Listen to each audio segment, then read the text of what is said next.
Shalom, shalom. The peace of God be with you all. My name is Father Mitch Pacwa. I'm a Jesuit priest from Loyola University in Chicago, where I'm a professor of Old Testament. And we're at this last stage of the career of the prophet Isaiah, the time when the people of Judah are attacked and severely punished and defeated by the Assyrian king Sennacherib. And at this point we see that there's lots of fulfillment of Isaiah's prophecies taking place now. Because King Sennacherib, according to his own records, has captured 46 different cities of Judah. And in our last week's episode, we even showed you some of his home photographs from the family album of King Sennacherib of his attack on the city of Lachish, the second most important city in the country of Judah. Now, there's more to say, though, about this. And I'd like to go through some of these problems that we have in terms of the history. Because while on one hand, there's a lot of it we can verify from different sources, we have trouble with others. So we'll take a look at the difficulties, all right? Open up to Isaiah chapter 37. And we see there in verse 8, the beginning of a new episode. See, up to this point, we saw that King Sennacherib had sent a messenger to Jerusalem to tell them in Jerusalem to surrender or die. But the prophet Isaiah gave a message from Yahweh, the God of Israel, and said to the people of Judah, don't be afraid of Sennacherib, he won't take the city. Okay, and that's where we left off. Now we begin in verse 8 of chapter 37, and we see that it starts all over again. It's another process. And maybe this was a second episode of Sennacherib versus Hezekiah. It says here, when the commander Rabshakeh returned to Lachish, the city that the king of Assyria was attacking and destroying, and he heard that the king of Assyria had left there, he found him besieging Libnah. We don't know where Libnah is. It's another city, one of the 46 that King Sennacherib took. And then the king of Assyria heard a report that Tirhakah, king of Ethiopia, had come out to fight against him. Here's a problem. We've got a problem. In the year 701, Tirhakah was not the king of Ethiopia and Egypt. Remember, we've talked about this before, haven't we? That the Ethiopians from down south had taken up northern Egypt and conquered the whole of Egypt. But the pharaoh who did that was Shabaka. All right? Now, Tirhakah did become the pharaoh of Egypt and Ethiopia, but not till the year 690. That is, 11 years after King Sennacherib first went to Judah. Okay? So this is our problem. And Tirhakah is called the king, but he wasn't the king for another 11 years yet. So that's a difficulty. But we'll see that there might be a solution to this. At any rate, Rabshakeh hears about this turmoil going on, and that the Egyptians are attacking the Assyrians. And we do know that in 701, Pharaoh, an unnamed Pharaoh, we don't have his name exactly, does attack King Sennacherib at the city of El-Tekeh. And Pharaoh loses the battle severely. He just gets his army wiped out by King Sennacherib. Okay? So King Sennacherib has a right to kind of boast about how weak the Egyptian army is. He knows it's so weak because he just defeated them at El-Tekeh. So he sends more messengers to Hezekiah. And he says, thus shall you say to Hezekiah, king of Judah, don't let your God on whom you rely deceive you by saying that Jerusalem will not be handed over to the king of Assyria. In other words, King Sennacherib's messenger accuses Yahweh of deceiving Jerusalem by saying that he'll take care of it. Okay? Now, it's bad enough in that commercial to say it's not nice to fool Mother Nature, right? Well, it's even worse to say that Yahweh is deceiving His own people. God is not going to be pleased with that at all. I don't like to be called a liar, yet alone God should be called a liar, huh? You yourself have heard that the kings of Assyria have done to all the countries. They destroyed them. They just wiped them out. They put them to doom. And the word there is haram. It's a word that really means bad, bad doom. So if the kings of Assyria did this to all the other countries, don't you think they're going to do it to you? And can't you get the message? Did the gods of the nations, whom my fathers, that is, the fathers of Sennacherib, Sargon the second especially, Shalmaneser the fifth, and Tiglath-Pileser the third, okay, all of them nasty, nasty people. These were the Nazis of their day. But instead of just lasting one generation, these Assyrians lasted for many generations, causing widespread destruction. Where's the king of Hamat? Where's the king of Arpad, or the king of the cities of Sepharvaim, Chena, or Eva? They're gone. We don't even know where these places are anymore. They're all gone. So what does Hezekiah do? He takes this letter sent to him by Sennacherib. And King Hezekiah of Judah presents the message to Yahweh. He goes to the temple and he prays to Yahweh. And he says, O Yahweh Sabaoth, God of Israel, enthroned upon the cherubim, you alone are God over all the kingdoms of the earth. You made the heavens and the earth. O Lord, listen. Bend your ear, give ear, and open your eyes, O Yahweh, and see. Hear all the words of the letter that King Sennacherib sent to mock the living God. Truly, O Yahweh, the kings of Assyria have laid waste to all the nations and all their lands, and they cast their gods into the fire. The Assyrians really did destroy them because they were not gods, but they were the work of human beings, wood and stone. Therefore, O Yahweh our God, save us from the hand of Sennacherib, that all the kingdoms of earth may know that you, O Yahweh, alone are God. So, King Hezekiah then prays before Yahweh, his God, in the temple of Jerusalem. And he waits for an answer. And his prayer is the opposite of Sennacherib's blasphemy.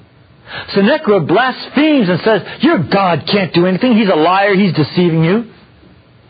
And King Hezekiah prays piously. And he says, you are the maker of heaven and earth. The reason those other gods were destroyed is because their gods were silver, gold, stone, wood, junk, garbage, no good. But you are the living God. Now let's see what happens to Hezekiah's faith, because Isaiah is going to respond to him. So stay tuned with us and we'll return in just a minute.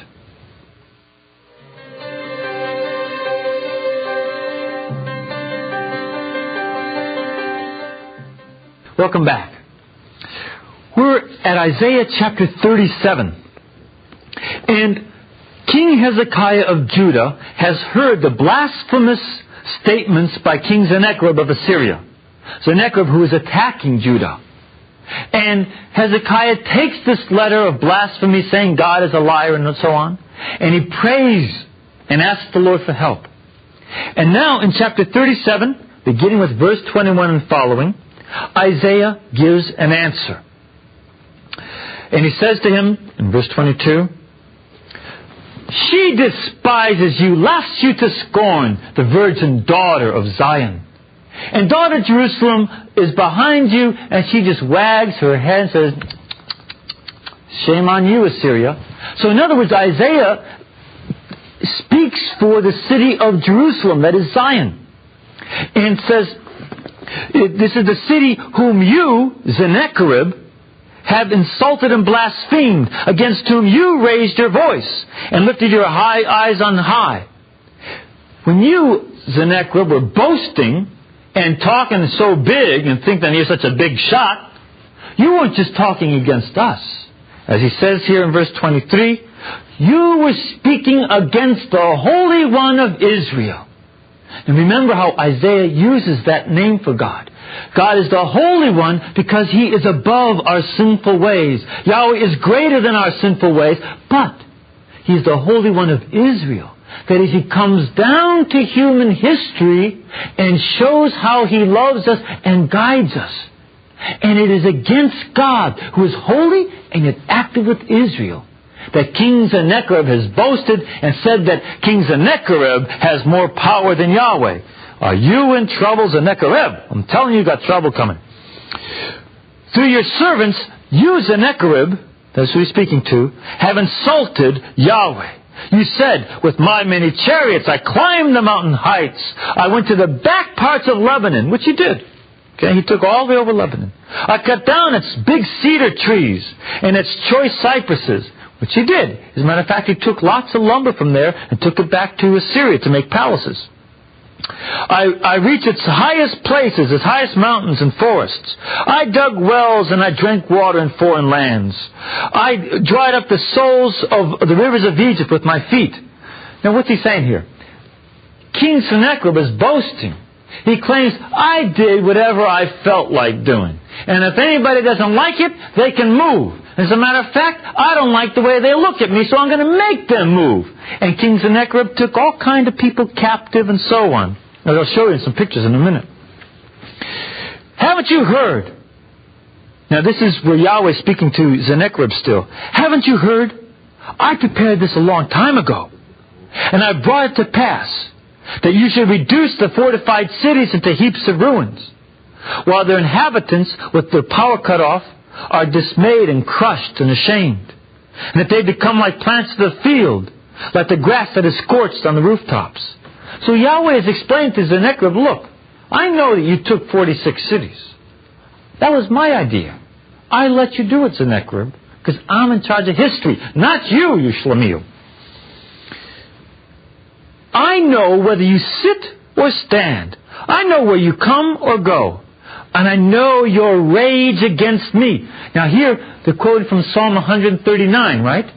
Psalm 139 says, I know whether you sit or stand, or whether you're at rest, or whether you're on a journey, and so on. And Yahweh says, I know that all about you, Sennacherib. You think you're so big shot. Okay? And I know how you rage against me. Now that is not a good idea, to rage against Yahweh. As if we humans have the right to say, Yahweh, you don't know how to run the world. I know it better than you do. Okay? Because of your rage against me, this is still Yahweh speaking to Sennacherib, and because your fury, Sennacherib, has reached my ears, I will put a hook in your nose. Now, Yahweh is going to go right inside the nose of King Sennacherib with a fish hook. He's going to slice it right up in there and catch him like a fish. I wouldn't like that. You know, just like you do with bulls. You put a hook in their nose, a ring in their nose, and you can pull them along. You've got a ring in a bull's nose and a long pole. You can pull a bull along. Even though he's stronger than you, he'll do whatever you want because it hurts. So also with Sennacherib. You put a hook in your nose, and I'll put my bridle in your mouth. And I'll make you return by the way you came. So Isaiah's word to Sennacherib is, you're going to get out of here. You boasted, but you are going to have to leave Jerusalem the way you came. All right? And then verses 30 to 32 are words that are given to the people of Judah. It says, this shall be a sign for you, Hezekiah and Judah. This year you shall eat what grew up by itself, and next year what grew up by itself. Okay? So for 2 years you're going to just eat whatever grows up by itself, because you are not going to be able to go and plant your fields. For the next couple of years, the king of Assyria is going to be around. Okay? But in the 3rd year, sow and reap, plant vineyards and eat their fruit. So after 3 years, you'll be able to plant your fields because the Assyrians will be gone. They'll be out of town. And the remaining survivors of the house of Judah shall strike root below and bear fruit above. In other words, you're going to do okay. For out of Jerusalem shall come a remnant, from Mount Zion survivors. The zeal of Yahweh of hosts shall do this. Now this fits the rest of Isaiah's prophecies, doesn't it? In the weeks that we've been going through the last month or so, we've seen how he prophesied, yes, Judah will be punished because they trusted in Egypt instead of trusting in Yahweh. And surely the Assyrians will punish them. We know that. But the people of Jerusalem will also be saved. Part of them, a remnant, will survive. And sure enough, that happened. Now, this is what happens. In verse 33 and following, it says, the king of Assyria will not be able to attack Jerusalem. Okay? And that Yahweh will shield his city for the sake of my servant David. Now, I've got some slides I'd like to show you at this point. And the first of these slides is a picture of King Sennacherib seated on his throne. And this is him seated on his throne at Lachish. And the people behind him are his own servants. And the guy in front of him is a Jew offering him up, presents. And as a matter of fact, we know from the second book of Kings, chapter 18, verse 13 and following, that King Hezekiah did send all kinds of possessions, gold and other metals, to King Sennacherib. Now, take a look at the next slide. And here you see a picture of the palace of the king of Assyria. See, these large statues were cherubim. Okay, that's what a cherub looks like. You think of little babies with their diapers falling off, right? Well, this is not a baby with a diaper. This is a scary animal that is part human and part bull, and it has wings like a bird. And that this is a cherub. And what we see here in the book of Isaiah is that the angel of Yahweh struck the camp of the Assyrians with a plague, and 186,000 died, probably a bubonic plague. And they went back home to Assyria. And so Sennacherib did go back to his palace. And in the next slide, what you can see is this is one of the life-size bulls from his palace. This is what it looked like. And as you can see, it's a huge thing. This one is from the Louvre, which is a museum in Paris. And in the next slide, we also have another picture from the palace of Sennacherib. This is a man with fish in a net, symbolizing all the different countries that King Sennacherib had captured. In the next slide, we also see a picture of a boat. This is a hard one to see, but what it is a Phoenician boat, because King Sennacherib also captured the Phoenicians at this time. And in the next slide, what we see are some Jews being taken captive. You see a Jewish man standing next to some cattle, and you see their ribs are showing. Can you see that on your picture? Then there's a cart with a woman and a child on it. And these people were captured, some of the 200,000 people captured by King Sennacherib, and taken back with him to his palace in Assyria. Okay? But in spite of all of this, King Sennacherib did not really capture Jerusalem. And even Herodotus, the Greek historian, admits that he tried to capture the city, but he couldn't do it. Now, we're going to see the after effects of this in just a minute, so please stay tuned with us. Thank you.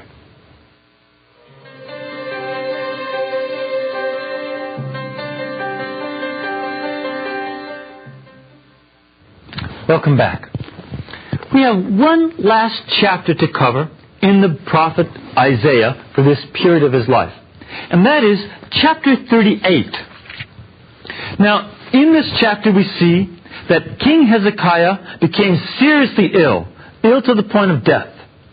And the prophet Isaiah came to him and said, "Thus says Yahweh, put your house in order, for you are about to die. You shall not recover." So Hezekiah turned his face to the wall and prayed to Yahweh. And he said, "O Yahweh, remember how faithfully and wholeheartedly I conducted myself in your presence, and doing what was pleasing to you." And Hezekiah wept bitterly. Now, we don't know exactly why Hezekiah was punished with this sickness. Okay? The chronicler in Chronicles 32 gives a suggestion, but the book of Isaiah and the book of Kings doesn't say why he got this sickness. He just did. And I can see that, stress. You want to talk about stress. I mean, when Sennacherib comes with his army and wipes out 46 of your cities, leaving you with one, taking 200,000 of your people captive, leaving you with a few thousand, and just, causing starvation and famine and all this stuff, I mean, that would cause me stress. And after the Assyrians leave in 701, then he gets sick. Okay? That'd get me sick. I don't blame the guy. So he prays, and he wept bitterly. Okay? But then, in verse 4, the word of Yahweh came to Isaiah.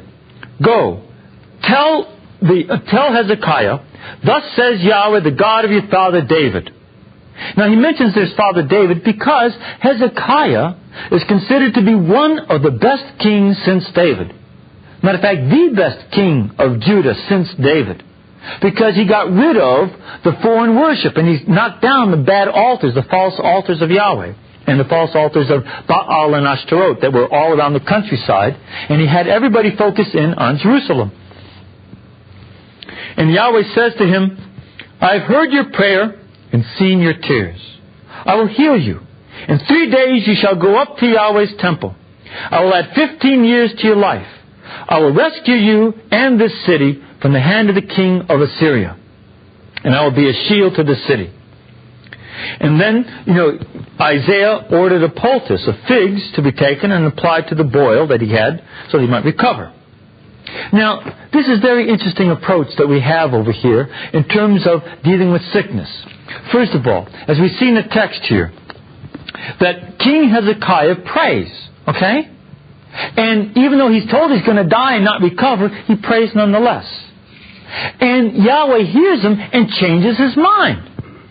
Now, how this fits into the plan of God? Well, certainly God had known he would pray and to change his mind. But, perhaps even when it seems impossible for us to change God's mind, it is very important for you and for me to pray and ask God to help us. Okay? But then secondly, notice this. The prophet Isaiah gives him a new word and says, you will recover in 3 days. But does he just sort of leave it at that? No, of course not. He also puts a poultice, that is, a bag with some figs in it, to put on top of this boil that caused him the sickness in the first place, and it sucks out the poison. So he also gives him medicine. So just because the Lord says, I'm going to heal you, doesn't mean you can't use medicine.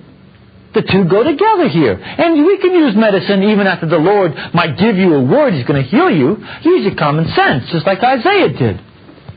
And so after that, Hezekiah asks for a sign, and the Lord gives him a sign. The shadow of the sun goes backwards a few steps, and then goes on its way again. Okay, so Hezekiah believes from that sign, and he's healed. And then he gives us a hymn of thanksgiving. He says in verse 10, once I said, in the noontime of life, that is, in the middle of my life, I must depart. To the gates of Sheol, the place of the dead, I have to go for the rest of my years. I said, I shall see Yahweh no more in the land of the living. See, the Jews believed that if you went to Sheol, the place of the dead, you couldn't see Yahweh. It's pretty much like what we talk about when we say purgatory. It's a place that's not heaven, it's not hell, but you can't see the Lord there. Okay? And that's what they meant by Sheol. And I shall not see my fellow men among those who dwell in the world. My tent, like a shepherd's tent, is knocked down and taken away from me. In other words, my life is like a tent that's just been knocked down. And it's like a thread that's been cut. Okay? Day and night you give me torment from the sickness, and I cry out till dawn. Like a lion he breaks all my bones, and day and night you give me to torment. So like a swallow, I utter shrill cries. Oh, it hurts, it hurts. She's just sort of crying. I moan like a dove. My eyes grow weak, gazing heavenward. I can't see you. But, he prays to the Lord. He knows that the Lord has done this to him. And he tells the Lord in verse 18, look, it's not Sheol that gives you thanks, and death doesn't praise you, but nor do those who go down to the pit await for your love. The living give you thanks as I do today.